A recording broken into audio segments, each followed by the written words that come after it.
फरमाइश दिया, अगर ना गाए तो हाँ जी जी बड़ा आप लोग पैसा भी दे दी हम तो गंदानी हम ना करो।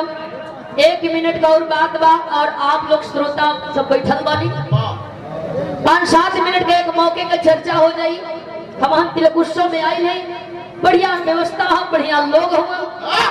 एक ही लाइन के फरमाइश हमारे भाई लोग खड़ा हुए लोग जई हम झटके में आके बजाई।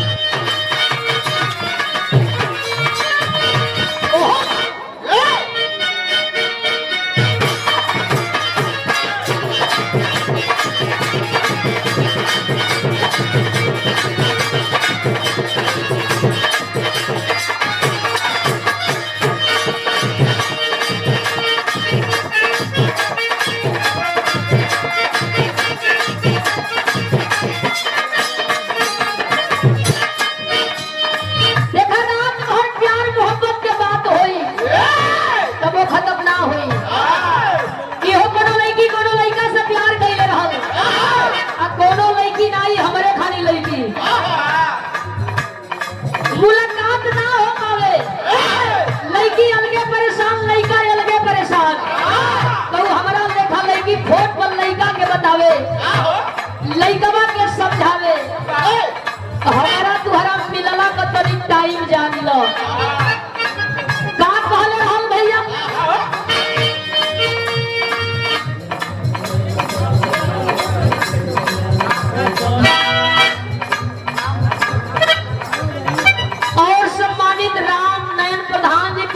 धरती से आपकी ओर से 100 रुपया देकर के सम्मान मिल गई। जय भीम तनी मसीनिया के देख के नहीं तो हम सब जगह स्विच ऑफ हो जाएंगे। लड़कियां कहे लड़कवा से का कहे सभे लोग सूती जाई हो खते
और सम्मानित दीपक कुमार सिंहासन ये हमारे बड़का भैया की ओर से पावन पुरस्कार देकर के सम्मान गई गई।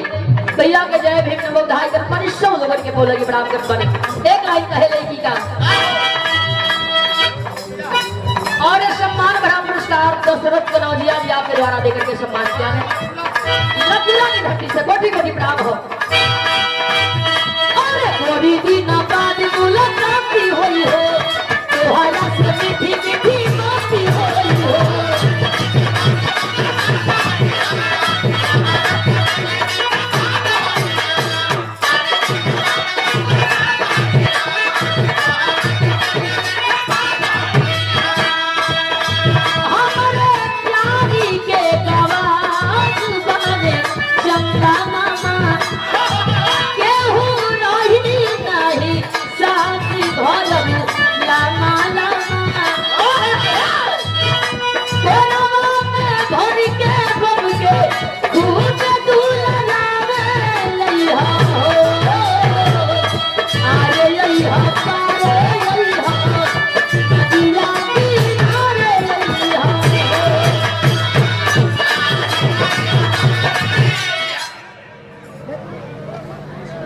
और फूल के 1000 दलगुंजों में गुथा गया हार।